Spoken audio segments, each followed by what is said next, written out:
Құрметті көрермендер, ассалаумағалейкум. Бүгін сіздерге изжога ауруының емі туралы айтатын боламыз. Мен осы изжога деген аурумен көп жылдар күрестім. 20 жасымнан күрестім, 40 жасыма дейін. Ішпеген дәрім қалған жоқ. Алмагел дегенді іштім, жаңағыдай неше түрлі таблеткаларын іштім. Жаңағыдай сорып жүретін бір дәрілер болады, оларды көрдім. Ішпеген нәрсем жоқ. Ең соңында маған бір кісі Пепсан Р деген бір дәріні көрсетті. Бір дәрігер. Пепсан Р деген дәріні қазір экранға суретін шығарам. Сол қатты көмектеседі екен. Сол керемет жақсы болды. Кейіннен ол да көмектеспей қалды. Сол кезде осы соданы ішуді маған бір кісі ұсынды.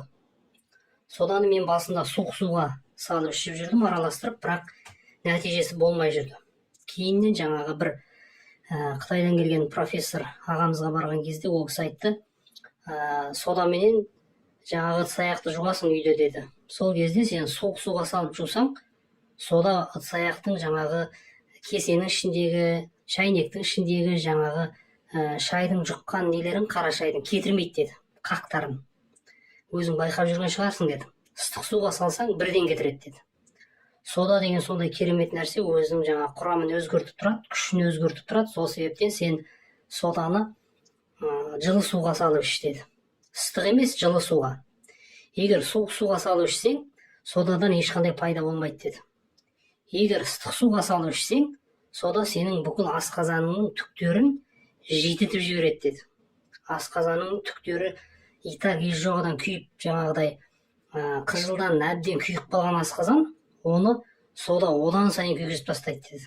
Соныменен асқазаннан тіптен ауру боласың деді. Сол себептен жылы суға әр күн сайын таңертең ерте аш қарында тамақтан бір жарты сағат бұрын бір қасық соданы бір кесе суға салып, жылы суға араластырып 20 күн бойы іш деді. Сонда ешқандай изжога да қалмайды, жаңағыдай ешқандай гастрит те қалмайды, қаныңды бәрін тазалайды.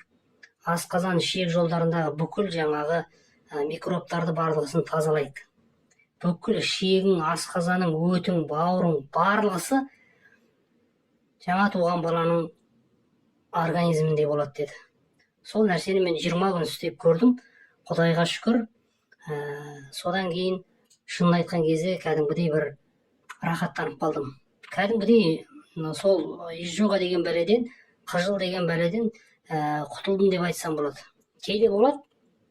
Кейде болған кезде сол бір кесе жылы суға бір қасық соданы салам да, араластырып ішем де, бір 10-15 минут өзі отырсаңыз, кәдімгідей ішіңіздегі бүкіл жаңағы изжоганың бәрін қайтарады.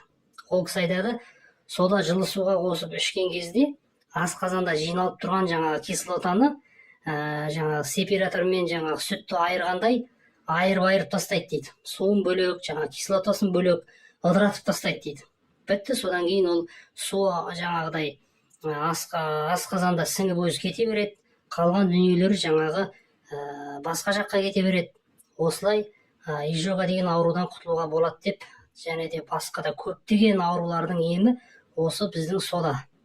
Қытай еліндегі адамдар, басқа елдегі адамдар осы біздің Қазақстаннан 2-3 түрлі дәрі алдырады екен. Солардың бірі сода. Екіншісі АСД деген жаңағы әйгілі Совет үкіметінде шыққан дәрі.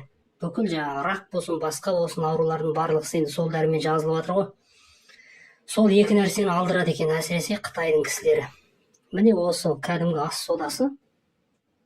Осыдан аласыз. Міне бір қасық аласыз. Жылы суға саласыз.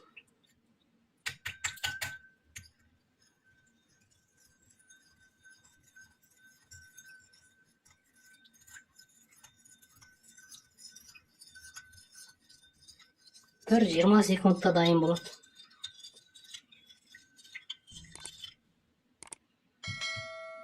Болды, бісмилла деп іше бересіз. Осыдан артық емді мен көрген жоқпын. Алла шипа берсін барлықтарыңызға. Біреуге болмаса, иншалла біреуге пайдасы тие жатар. Пайдаланып көріңіздер, өте керемет нәрсе.